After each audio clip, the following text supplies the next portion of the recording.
હવે અનામતનો હક માત્ર મૂળ ધર્મમાં. નમસ્કાર, હું છું પિનલ. સ્વાગત છે આપનું કરંટ ટોપિકમાં. અને આમાં ખોટું શું છે એના ઉપર તો ચર્ચા છે, અને એની સાથે સાથે આવું કરવાની પણ જરૂરિયાત કેમ પડી પણ એક બહુ મોટો પ્રશ્ન જ છે. કારણ કે જે પ્રકારે એટ્રોસિટી એક્ટનો દુરુપયોગ વધતો જોવા મળી રહ્યો હતો તેને રોકવા માટે સુપ્રીમ કોર્ટનો ખૂબ જ મહત્વપૂર્ણ ચુકાદો સામે આવી રહ્યો છે. ધર્માંતરણ આપણા દેશમાં એક ખૂબ જ મહત્વનો મુદ્દો બની ગયો હતો, અને ક્યાંક બળજબરીપૂર્વક તો ક્યાંક લાલચ આપીને લોકોનું ધર્માંતરણ કરાવવામાં આવી રહ્યું હતું. તો ક્યાંક કોઈ વ્યક્તિ લાલચમાં તો ક્યાંક મજબૂરીમાં પણ ધર્માંતરણ કરી રહ્યા હતા, અને ધર્માંતરણના કિસ્સા એટલી હદે વધી ગયા હતા કે હવે ક્યાંક લોકો પોતાનો મૂળ ધર્મ છોડીને માત્ર અનામતની લાલચ માટે આ ધર્મને અપનાવતા થયા હતા. ક્યાંક શીખ, ક્યાંક મુસ્લિમ, તો ક્યાંક ખ્રિસ્તી, ક્યાંક બૌદ્ધ, અલગ અલગ ધર્મ અપનાવવામાં આવી રહ્યા હતા. હવે કોઈ પણ એક ધર્મમાંથી બીજા ધર્મમાં ધર્માંતરણ કરવું, તેની આખી પ્રક્રિયા શું હોય છે, કઈ રીતે આ આપણા સમાજમાં એક કલંકરૂપ સાબિત થઈ રહ્યું હતું. ક્યાંક એક ચિંતાજનક વિષય આ બની ગયો હતો, કારણ કે લોકો અનામતનો લાભ પણ મેળવતા હતા, અને સાથે સાથે જ્યારે તમે કોઈ ધર્મમાં ધર્માંતરણ કરો છો ત્યારે તમને લાલચ પણ આપવામાં આવે છે, પૈસા આપવામાં આવે છે, જેના કારણે પણ આવા કિસ્સાઓ વધી ગયા હતા. જ્યારે સુપ્રીમ કોર્ટનો મહત્વપૂર્ણ ચુકાદો હવે એવો છે કે ધર્મ બદલ્યો તો એસસીનો દરજ્જો અને અનામત ખતમ. એટલે કે તમે જો મૂળ ધર્મમાં છો, જે તમારો ધર્મ જન્મની સાથે છે, એ ધર્મ પ્રમાણે જો અનામત મળે છે તો જ તમને અનામત મળશે. એટલે અનામત મેળવવા માટે તમે તમારો ધર્મ બદલો છો એ હવે શક્ય નહીં બને. કરશો તો શક્ય બનશે, પણ તમને અનામત નહીં મળે. પાદરી ચિંથાળા આનંદે SC/ST એક્ટ હેઠળ કેસ દાખલ કર્યો હતો. ધર્મ પરિવર્તન બાદ પણ અનામતના ફાયદાઓ ચાલુ રાખવાની માંગ પણ કરવામાં આવી છે, પણ ડબલ ઓળખ શક્ય નથી. સામાન્ય કલમોમાં કેસ નોંધાશે તેવું સુપ્રીમ કોર્ટે સ્પષ્ટ કહી દીધું છે. આજે ચર્ચા કરીશું કે આ ડબલ આઈડેન્ટિટી કાયદાકીય રીતે છેતરપિંડી છે કે કેમ. ડબલ ગેમ પર સુપ્રીમ કોર્ટની આ રોક કેટલી અસરકારક સાબિત થશે, આ મુદ્દા પર ચર્ચા કરવા માટે મારી સાથે જોડાઈ ગયા છે એડવોકેટ સૃષ્ટિ થુલ્લા, અને એમની સાથે ખાસ મારી સાથે આ ચર્ચામાં જોડાઈ રહ્યા છે ડૉક્ટર જ્યોતિનાથજી, રાષ્ટ્રીય અધ્યક્ષ સનાતન સંત સમિતિના. આપ બંનેનું સ્વાગત છે. Welcome to the show. અત્યારે હાલ કદાચ જ્યોતિનાથજી સાથે સંપર્ક તૂટી ગયો છે. આપણે ચર્ચાની શરૂઆત એડવોકેટ સૃષ્ટિ થુલ્લાથી કરીશું. સૌથી પહેલા આપણે કાયદાકીય રીતે આ વાતને સમજી લઈએ. સૃષ્ટિજી, ખૂબ જ સરસ રીતે લોકોને પણ સમજમાં આવે કે આ શું કાયદો પહેલા હતો, અને બંધારણીય આર્ટિકલ 341 મુજબ જે દરજ્જો માત્ર હિન્દુ, શીખ અને બૌદ્ધ ધર્મ પૂરતો મર્યાદિત છે. શું ઇસ્લામ કે ખ્રિસ્તી ધર્મ અપનાવનારને અનામત ન આપવી એ સમાનતાના અધિકારનું ઉલ્લંઘન તો નહીં કહી શકાય? અને આ પ્રશ્ન તો પછી, પરંતુ પહેલા સુપ્રીમનો જે આ નિર્ણય છે તેને સામાન્ય શબ્દોમાં શું કહીશું? હવે અનામતનો હક કોને કોને નહીં મળે? અનામતનો હક બેઝિકલી શું હોય છે કે તમે પહેલા એવું આપણે સારા ખરાબ પાસામાં નથી જતા મેરિટ્સ ઉપર, કે ભાઈ રિઝર્વેશન ક્યારથી શરૂ થયું, કે ભાઈ દલિત અને આજે ઉત્પીડન દલિતોનું કે SC/ST કાસ્ટનું ક્યારથી શરૂ થયું, એ બધે ઇતિહાસ ના જતા આપણને સામાન્ય એ ભણાવવામાં આવ્યું હતું કે હિન્દુઇઝમમાં જ્યારે થોડોક જે ડ્રોબેક્સ આપણા શું કહેવાય, તો કે ભાઈ આપણે આ કાસ્ટિઝમનો બરાબર, જ્યારે આપણને એવું ભણવામાં આવતું હતું કે બીજા બધા જે રીતે મુસ્લિમ્સમાં કે ભાઈ ઈસાઈ સંપ્રદાયમાં કાસ્ટિઝમ નથી, it is limited to Hinduism. તો જ્યારે કાસ્ટિઝમ નથી તો પછી ત્યાંની કાસ્ટ શરૂ કેવી રીતે? આ તો તમે જે અલ્ટિમેટલી કોન્સ્ટિટ્યુશનનો ગોલ એટલા રિઝર્વેશન કેમ છે? આમ તો સમાનતાનો કાયદો છે, તો પછી રિઝર્વેશન કેમ છે? Reservation is giving benefit to a certain portion of people, right? તો રિઝર્વેશન કેમ છે? એમાં કાયદો સમાનતા ક્યાંથી આવી કાયદાની? પણ કેમ આપવામાં આવે છે કે એ લોકોને એવું માનવામાં આવે છે કે એ લોકોને એક જમાનામાં ઇક્વલ ઓપોર્ચ્યુનિટી નહોતી મળતી, તો એ લોકોને ઇક્વલ પ્લેટફોર્મ આપવામાં આવે કે ભાઈ આપો તો આગળ જતા એ કમ્પીટ કરી શકે. That is the basis of reservation. હવે જ્યારે જે સંપ્રદાયમાં કે જે ધર્મમાં શું કહેવાય કાસ્ટિઝમ છે જ નહીં, તો પછી એમાં કન્વર્ઝન થવાથી આ કાસ્ટ આવે કેવી રીતે? જ્યારે ફોર એક્ઝામ્પલ ક્રિશ્ચિયાનિટીમાં એવું કહે છે કે એવરીવન ઇઝ ઇક્વલ, કે મુસ્લિમ્સમાં બી એવું કહે છે કે અમારે કોઈ કાસ્ટ નથી હોતી. ભલે એ લોકો ઘણા બધા શિયા સુન્ની બધું એ લોકો માને છે ખરા, પણ અલ્ટિમેટલી એવું કહે છે કે ભાઈ કાસ્ટ નથી હોતી. તો કાસ્ટ નથી હોતી તો રિઝર્વેશન કેટલી હોય? એટલે બેઝિકલી એ જે ડબલ ફાયદો ઉઠાવવાનો જે ગેરરીતિનો જે પ્રચાર થઈ રહ્યો હતો કે ભાઈ આગળ જતા બહુ બધી તકલીફો, તમે કીધું એમ પહેલા તમે બેઝિક બેકગ્રાઉન્ડમાં લગભગ બધું જ કહી દીધું કે કેમ થયું આ ગેરફાયદો ઉઠાવવામાં આવતો હતો SC/ST નો.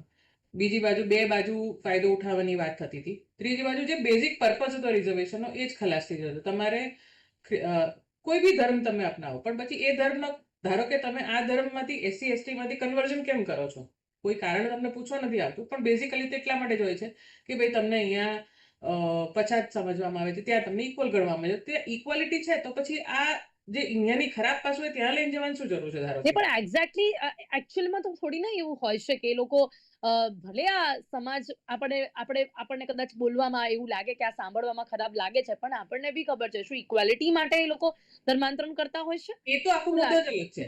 એ તો આખો મુદ્દો જ અલગ છે. That has to be nipped from the curve. પણ હવે તમે માણસને રોકો કેવી રીતે કે ભાઈ તમે લાલચમાં આવીને કરો છો? કેમ કે practising any religion is your right, બરાબર? તો માણસો એવું બી કહી શકે કે અમારો રાઈટ છે, અમે કયા બી કારણસર કરી શકીએ. સિવાય કે તમે કોઈ લાલચ, એ ધર્માંતરણનો કાયદો એટલો ટફ બને કે ભાઈ તમે આ કારણસર ના કરો, તમે અટકાવો કેવી રીતે? How do you stop that? પણ કમસે કમ અટકાવો તો પછીની વાત છે કે અટકાવવાના અલગ અલગ રીત હોય, પણ કમસે કમ જે ગેરફાયદો ઉઠાવવાની વાત થઈ રહી છે. નહીં, સૃષ્ટિજી, સીધો સવાલ ફરી એક વખત પૂછીશ કે સામાન્ય રીતે હવે શું થશે? સુપ્રીમે જે મહત્વપૂર્ણ ચુકાદો આપ્યો છે કે ધર્મ બદલ્યો તો SC નો દરજ્જો અને અનામત ખતમ. એટલે જે લોકો એમ પોતાની જાતને ઓળખ, ફોર એક્ઝામ્પલ કોઈ પર્ટિક્યુલર રિલિજનને ટાર્ગેટ નથી કરતી, પણ ધારો કે એમ કહેતા હોય આમાં જે કેસ હતો એ જ દલિત ક્રિશ્ચન તરીકે ઓળખ, તો એ દલિત ક્રિશ્ચન તરીકે either you are Dalit or you are Christian. તમારી ક્રિશ્ચિયાનિટીમાં ઇફ યુ આર, તમે પેલા શું કહેવાય કોલમમાં રિલિજનમાં ક્રિશ્ચિયાનિટી ભર્યું તો then you have no caste, તો પછી તમને રિઝર્વેશનનો બેનિફિટ નહીં મળે. તો only reservation benefit you can get is EWS, જે ઇકોનોમિકલ બેકવર્ડનો જે મળે છે એ. ઓકે, હવે જ્યોતિનાથજી આપણી સાથે છે, રાષ્ટ્રીય અધ્યક્ષ સનાતન સંત સમિતિના. જ્યોતિનાથજી, સૌથી પહેલા આ મહત્વના ચુકાદા પર આપનું શું માનવું છે? ધર્માંતરણ અંગે સુપ્રીમ કોર્ટે મહત્વપૂર્ણ અને ઐતિહાસિક ચુકાદો આપ્યો છે. ઘણી વખત ધર્માંતરણના મુદ્દા પર આપણે ચર્ચા કરી ચૂક્યા છે કે આજના સમયમાં ધર્માંતરણના કેસીસ તો શું, ઘટનાઓ કેટલી વધતી આપણને જોવા મળી રહી હતી. આ મહત્વપૂર્ણ ચુકાદાને લઈને આપનું શું માનવું છે? પહેલા તો પિનલ આ વસ્તુને હું સ્વીકારું છું અને આવકારું છું. બેસિકલી આપણે ત્યાં એવું થયું છે, we are working with two ways, એટલે બે પ્રકારના રસ્તા અપનાયા છે. હમણે બી વિધાનસભાની અંદર એક મંત્રી છે, તે STની સીટ પરથી જીત્યા છે અને તેમણે ધર્મ અપનાવ્યો છે ક્રિશ્ચિયાનિટીનો, પાસ કરશે. હવે આ બેવડી નીતિ, ત્યાં તમે ક્રિશ્ચિયન રહો તો યુ ફોરગેટ અબાઉટ રિઝર્વેશન, અને ત્યાં તમે રિઝર્વેશન સ્વીકારો છો તો ધર્મ ચેન્જ કરવાની વાત નથી. તમને રિઝર્વેશન એટલે મળ્યું છે કે તમે મૂળભૂત જ્ઞાતિમાં, મૂળભૂત જાતિમાં પછડાયેલા છો એટલા માટે. જો તમે અપગ્રેડ થવા માટે બીજો કોઈ રસ્તો અપનાવો છો તો આ સીધી વસ્તુ છે કે આનો લાભ પણ લેવો છે. એટલે હમણાં બેન કહેતા હતા કે દલિત ક્રિશ્ચન, એ દલિત ક્રિશ્ચન ના હોય, ક્રિશ્ચન એ ક્રિશ્ચન જ હોય. દલિત આદિવાસી હોય જ નહીં. એટલે આ ST પણ રહેવું છે, શિડ્યુલ ટ્રાઇબ પણ રહેવું છે, શિડ્યુલ કાસ્ટ પણ રહેવું છે, અને તમારે ક્રિશ્ચન પણ થવું છે, મકવાણામાંથી મેકવાન થઈ જવું છે. તો આ તો કેવી રીતે, ને મેકવાન થઈને પણ લાભ તો લેવા જ છે. તો આ બે વસ્તુ કદી શક્ય નથી, આ ખોટી વાત છે. અને તેના માટે જે સરકારે ચુકાદો આપ્યો છે, હું એમ કહું કે અમે તો વેલકમ કરીએ છીએ. આ દેશમાં બંને કાનૂન માટે કહું, ગઈકાલે આપેલું સુપ્રીમ કોર્ટના આ જજમેન્ટને પણ હું આવકારું છું, અને ગઈકાલે UCCની વાત થઈ તે પણ આવકારીએ છીએ કે આ બંને વસ્તુ અત્યારે એટલા રાઈટ ટાઈમ થઈ રહ્યું છે કે આ જરૂરી છે, સમાજની તાતી જરૂર છે. કારણ કે કન્વર્ઝેશન કરીને પણ તમે લાભ લેવા માંગો છો. આખું વ્યારા, તાપી, પંચમહાલના વિસ્તારોમાં અમે કામ કન્વર્ઝેશન કરીને પણ તમે લાભ લેવા માંગો છો, એન્ડ બીજી વસ્તુ કે લાભ લેવા માટે જ કન્વર્ઝન કરો છો. આ બંને બાબતોને કઈ રીતે જુઓ છો આપે જે વાત કરી અને મેં જે વાત કરી, એમાં કેટલી તફાવત અને એમાંથી કયો પોઈન્ટ એકચ્યુઅલી કયા પોઈન્ટ માટે આ રોક લગાવવામાં આવી છે? જો લાભ લેવા માટે કન્વર્ઝેશન થાય છે તેની અંદર તો એવું છે કે મોનેટાઇઝેશન લાભ હોય છે. બીજા હમ. નંબરમાં અમે છોકરી આપીશું પરણવા માટે. ત્રીજા નંબરમાં આર્થિક મદદથી સાથે અનાજ ને આ બધું આપીશું. હમ. આ બધા લાભોની વાર્તા થતી હોય છે. સમાનતા આપીશું એવી વાત થાય છે. અને છતાં બી તમે તો પીછડાયેલા જ છો કાયદાની ભાષામાં. આ બે વસ્તુ તો મિક્સ નથી થતી. અને કન્વર્ઝેશન કર્યા પછી બી તમે મૂળભૂત તો નથી જ છોડવા માંગતા. ગામિત છે તો ગામિત થયા તમે તો કે ના અમે તો પાસ્કર છે.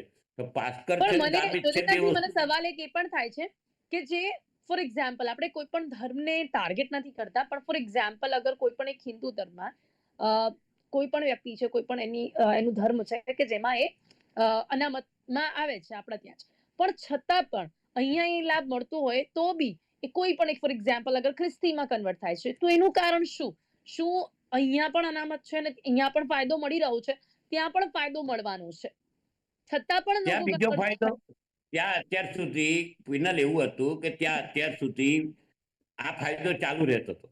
જી, એ તો હવે નહીં મળે, પણ અત્યાર સુધીની વાત હું કરું છું કે અહીંયા પણ એ ફાયદો તો મળવાનો ચાલુ છે, રહેતો હતો હા, અનામત અને વાળો. ત્યાં પણ મળવાનો છે. તો શું એટલું મોટું કારણ વધારે અને લોકો ત્યાંથી હોય પૈસા બી મળે. હા, એક્ઝેક્ટલી. ઓકે, આપને લાગે છે કે જે કન્વર્ટ થવાના પૈસા પણ મળે અને અહીંયા જે લાભ મળતો તો એ લાભ ત્યાં પણ મળે અને એમનું સ્ટેટસ પણ ઊંચું આવે, એવું પણ ક્યાંક લોકોને લાગતું હતું. હા, એટલે આ છે ખરેખર નથી આવતું સ્ટેટસ ઊંચું, ત્યાં ને ત્યાં જ રહેતા હોય છે. મેં બહુ અભ્યાસ એમને જે કર્યો છે. લાગતું હોય આપણે એની વાત કરીએ. હા, એમને લાગે છે એવું. બાકી રાઠોડિયા વાસમાં રહેતો રાઠોડિયા વાસમાં જ રહેતો હોય. એ કઈ બહાર નીકળીને બહુ સારા વાતાવરણમાં ક્રિશ્ચન લઈ જાય એવું હોતું નથી. મોનેટાઇઝેશનની દ્રષ્ટિએ, એજ્યુકેશનની દ્રષ્ટિએ કે ખાવા પીવાની દ્રષ્ટિએ થોડું ઘણું મદદ કરતા હોય. બાકી તો કોઈ કેમ ફેર તો પડતો કેમ નથી. હું તો એ પણ વાત કરીશ કે સનાતન ધર્મની વાત કરીએ, હિન્દુ ધર્મની વાત કરીએ તો કેમ આપણે ન રોકી શકીએ? આટલી બધી સંસ્થાઓ પણ આની માટે કામ કરે છે, છતાં પણ આપણા ધર્મમાં માનનાર લોકો કેમ આટલી સરળતાથી બીજા ધર્માંતરણ કરી લે છે? શું મોટું કારણ છે? પિનલ બહુ મોટી વાત કરી છે, બહુ સારી વાત કરી. ક્યાંક અંદર ખાને આપણે ત્યાં આગળ ક્રિશ્ચિયાનિટી માટે જ્યારે આવું કંઈ થતું હોય છે ત્યારે સરકાર આપણને સનાતન વાળાઓને મદદ નથી કરતી, એ લોકોને મદદ કરે છે. આ બહુ જ કડવી વાત છે.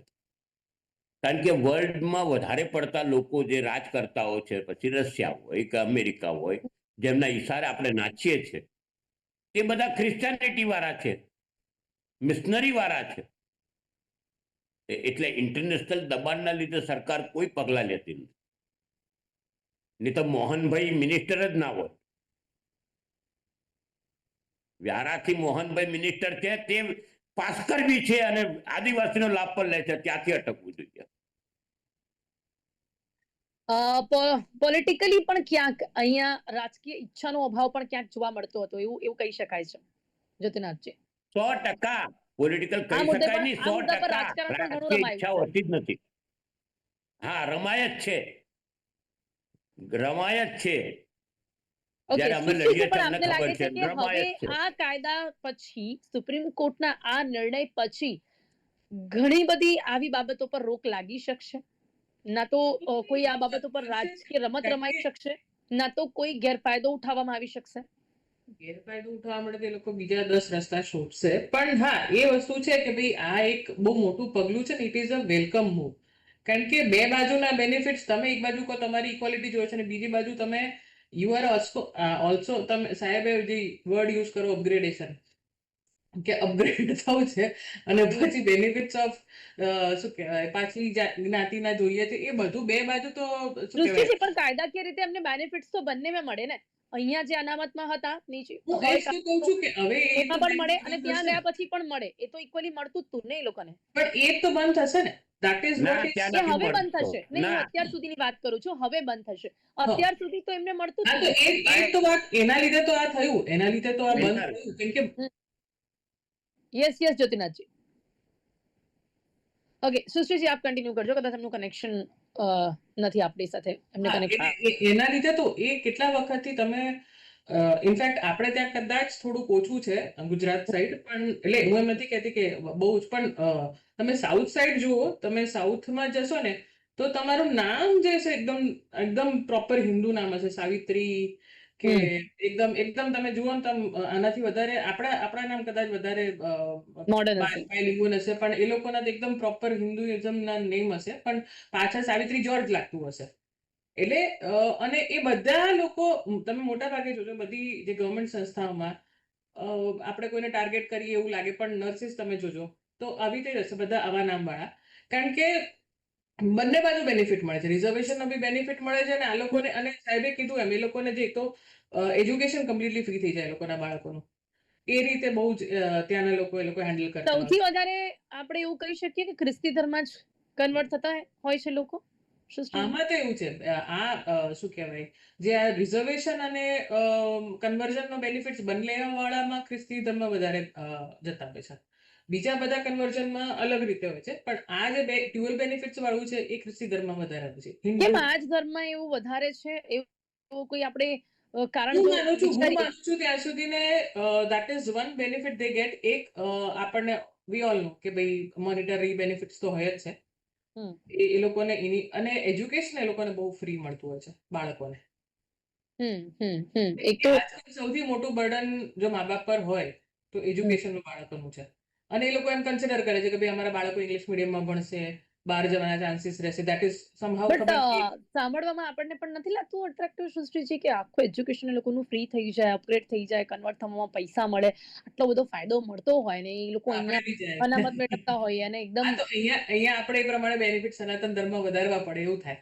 Actually this is the point. એ જ હું કહેવા માંગુ છું કે You are very કારણ right. શું આપણા જે જૂના સનાતન જમાનાના ગુરુકુલ સંસ્થાના હતા, રાષ્ટ્રીય અધ્યક્ષ છો અને એટલા માટે હું આપને પણ સવાલ પૂછીશ કે આવો ફાયદો ન મળતો હોય ને ત્યારે છેલ્લે ધર્મને કેટલા પણ વળગીને પડ્યા હોય ને લોકો, પણ છેલ્લે તો એમની પોતાના પરિવાર જોવે ને આર્થિક સ્થિતિ જોવે. અને એક બેઝિક કહું, જે જે આપણા ગુજરાતીઓમાં બહુ પ્રચલિત કહેવત છે, ભૂખ્યા પેટે ભજન ના થાય. આપણે લોકો, એક ભગવાને મહેરબાની છે કે આપણે લોકો થોડા સદ્ધર છીએ, તો આપણને એમ થાય કે કેવી રીતે થાય આવી રીતે કન્વર્ઝન, તમે તમારો ધર્મ કેવી છોડી શકો. પણ ભૂખ્યા પેટે ભજન નથી થતા, એ તો સાચી વસ્તુ છે. એક્ઝેક્ટલી. એટલે ક્યાંક લાગે છે કે સનાતન ધર્મમાં, હિન્દુ હોવું જોઈએ ધર્મમાં જે જે બધા કોઈ પણ મંદિરો પહેલા ફાયદાઓ છે તે ગુરુકુલ હવે ચલાવતા હતા. એજ્યુકેશન ફ્રી આખું એ લોકોને મળી જતું હોય, અને ઇનફેક્ટ જ્યારે કન્વર્ટ થતા હતા ત્યારે પૈસા પણ મળતા હતા, કારણ કે એ લોકો પોતાના ધર્મ કન્વર્ટ કરવા માટે પૈસા આપે. પૈસા આપે, તો સાચી એ પણ એક વસ્તુ છે. જ્યોતિનાથજી, મારો અવાજ હવે આપને આવી રહ્યો છે? આવી રહ્યો છે, આવી રહ્યો છે. કન્વર્ટ થાય એટલે ખ્રિસ્તી ધર્મની ખાસ અમે વાત કરી રહ્યા છે કે તેમાં પૈસા તો મળે, સાથે સાથે એજ્યુકેશન આખું ફ્રી થઈ જાય.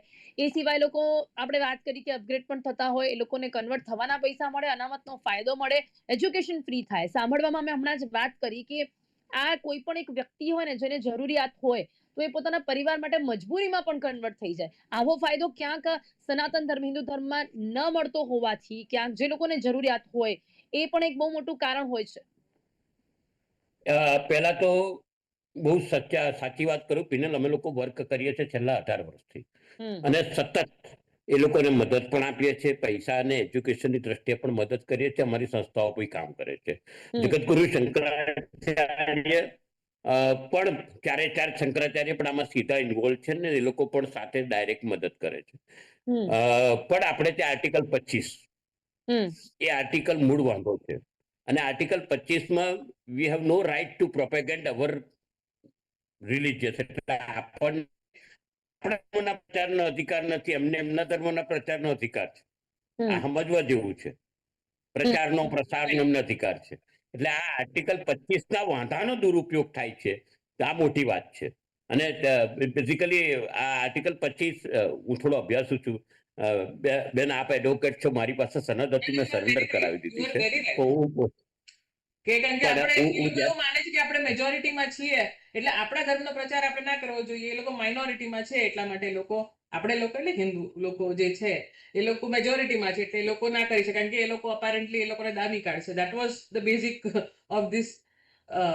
કારણ કે એટલા માટે હું પહેલા એ જ કહી રહી હતી કે ગુરુકુલ આપણા ત્યાં બંધ થઈ ગયા. જે મંદિર વાયા ગુરુકુલ ચાલતા હતા એ બંધ થઈ ગયા બીકોઝ ઓફ ધીસ, કે આર્ટિકલ 25 નડે છે આપણને બધાને. મદરસા ચાલી શકે છે કે ભાઈ આ લોકોના જે સન્ડે સ્કૂલિંગ, જે માસ જે થતું હોય છે એ ચાલી શકે છે ક્રિશ્ચિયનિટીમાં. સિખિઝમમાં બી આઈ થિંક હોય છે, જૈનિઝમમાં બી હોય છે એ લોકોના પોતાના પાસરામાં. પણ આપણા બંધા માઇનોરિટી બધા ચલાવી શકે, મેજોરિટી ના ચલાવી શકે. નહીં પણ જ્યોતિનાજી, આ યુસીસી બિલ માટે બધા જ ધર્મના લોકોને સેમ કાયદો આવવાનો છે, તો એમાં ક્યાંક આને લઈને કોઈ નિર્ણય કેમ ન લેવામાં આવ્યો? આના માટે અમારી ડિમાન્ડ ચાલુ જ છે, અમારી પ્લી ચાલે છે સુપ્રીમ કોર્ટમાં. એના પેરેલર એક જજમેન્ટ આવ્યું છે. એ વસ્તુ માટે પણ અમારી આર્ટિકલ 25 ની અગેન્સ્ટમાં પણ પ્રી ચાલે છે. ને પ્લી અમારી એ છે કે અમારા કોગ્નિઝેબલ રાઇટ્સનું શું, અને તે બાબતે બહુ ઉચ્ચ કક્ષાએ આ બધું ચાલી રહ્યું છે. વિધિન શોર્ટ ટાઈમ એનો પણ સારો જજમેન્ટ આવશે, કારણ કે અમારી ડિવિઝન બેન્ચ સાથે ચર્ચા ચાલે છે.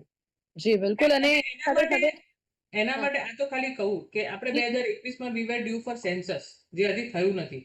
પણ તમે જો સેન્સસમાં હવે જોશો ને, જે કન્વર્ઝન રેટ અને એના પછી, તો હિન્દુઓની સંસ્થા કેટલી ઘટી છે ને એ આપણને ખબર પડશે. એનું મોટું કારણ જ આ ધર્માંતરણ હતું. પણ હવે આપણે એવી આશા ચોક્કસપણે રાખીએ છીએ કે જે લોકો માત્ર ને માત્ર આર્થિક સદ્ધરતા માટે અત્યાર સુધી કન્વર્ઝન કરતા હતા ને, એ લોકોમાંથી લોકો અડધા થઈ જશે. માત્ર હવે ધર્માંતરણ કરો છો ત્યારે જે પૈસા મળે છે, દેટ ઇઝ ઓકે, પણ તમને અનામતનો લાભ નહીં મળે, જે કે અહીંયા કદાચ મળતો હતો પણ હવે ત્યાં જઈને નહીં મળે, કેમ કે તમે કન્વર્ટ થઈ રહ્યા છો. તો ઘણા એવા લોકો છે કે જે અડધા થઈ જશે. જો આને લઈને કારણ કે અનામતનો લાભ પણ મળે ને પૈસા પણ મળે, આ ડબલ બેનિફિટ માટે જે લોકો કન્વર્ઝન કરતા હતા એ લોકો હવે અટકશે. અને કદાચ ઘણા લોકો માટે હવે ઘર વાપસી પણ એક રસ્તો લાગશે. સમય અહીંયા સમાપ્ત થાય છે. સૃષ્ટિજી અને જ્યોતિનાજી, આપ બંને મારી સાથે ચર્ચામાં જોડાયા તે બદલ આપનો ખૂબ ખૂબ આભાર. Thank you so much. Supreme કોર્ટનો મહત્વપૂર્ણ ચુકાદો, ઐતિહાસિક ચુકાદો. ઘણા એવા ધર્માંતરણના કિસ્સાઓ છે, ઘટનાઓ છે, તે હવે અટકી શકે છે, કારણ કે હવે જો તમે ધર્મ બદલશો તો તમને અનામતનો લાભ નહીં મળે. ઘણા કિસ્સામાં લોકો ધર્મ બદલીને લઘુમતીનો લાભ લે છે અને કાગળ પર જૂની જ્ઞાતિ બતાવીને એસી અનામત પણ લે છે. તો આ ડબલ બેનિફિટ રોકવા માટે પણ આ નિર્ણય ખૂબ જ મહત્વપૂર્ણ સાબિત થશે. કરંટ ટોપિકમાં અત્યારે બસ આટલું જ. ફરીથી મળીશું નવા વિષયની સાથે. ત્યાં સુધી રજા આપશો. નમસ્કાર.